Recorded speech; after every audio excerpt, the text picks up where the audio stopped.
নমস্কার বন্ধুরা, অর্চনা সংসারে সবাইকে স্বাগত। সরস্বতী পূজার চাঁদা তুলতে যাচ্ছি গ্রামে, তো বাচ্চাদের নিয়ে সরস্বতী পুজো করবো, ওই জন্য এই সব বাড়ি বাড়ি চাঁদা তুলতে যাচ্ছি।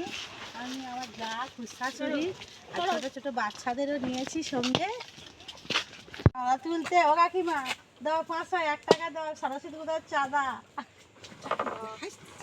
500 1 টাকা চাঁদা দাও, বাচ্চাদের নিয়ে পুজো করছি। কাকিমা 500 1 টাকা দাও। 500 1 টাকা নেই, এই 101 টাকা দিচ্ছি। এই বাড়ি ভাত দিচ্ছি, খরচ হয়ে যাচ্ছে, তাই এই 101 টাকা দিচ্ছি না।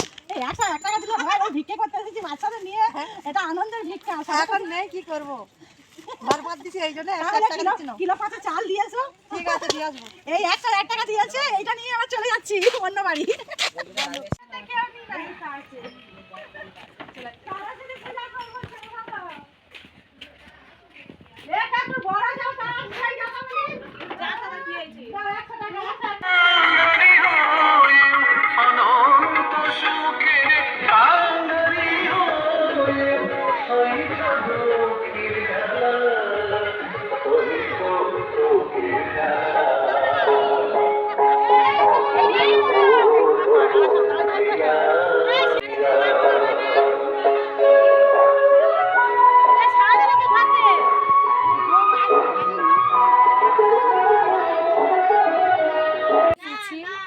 চাঁদা তুলতে, কিন্তু বাড়ির লোক এখনো আসছে না।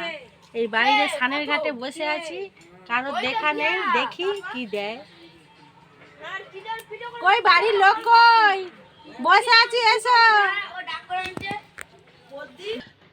এত বড় বাড়ি, আর এদের কাছে 500 1 টাকা চাঁদা চেয়েছি, এরা কত দিচ্ছে এবার দেখো। 151 টাকা দিয়েছে, সোশ্যাল মিডিয়ায় দিয়েছে, 52 টাকা দিচ্ছি তো, 52 টাকা দিচ্ছে। 101 টাকা না, 152 টাকা। 152। এদের কাছে 500 1 টাকা চেয়েছিলাম, এরা 152 টাকা দিয়েছে, আবার বলছে যে ডবল পুজো দিতে হবে। অন্য বাড়ি যাচ্ছি চাঁদা তুলতে।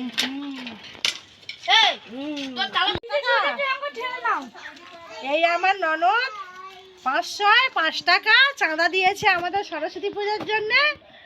এই সব থেকে বেশি চাঁদা দিল। এবার চলে যাচ্ছি অন্য বাড়ি চাঁদা তুলতে। এই আমাদের ক্লাব ঘর, এখানে আমরা সরস্বতী ঠাকুর তুলবো। বাচ্চারা নাতা দিয়েছে, আমার জ্বর তো ওই জন্য আমি আসতে পারিনি। বাচ্চারা কত সুন্দর নাতাটা দিয়েছে দেখো।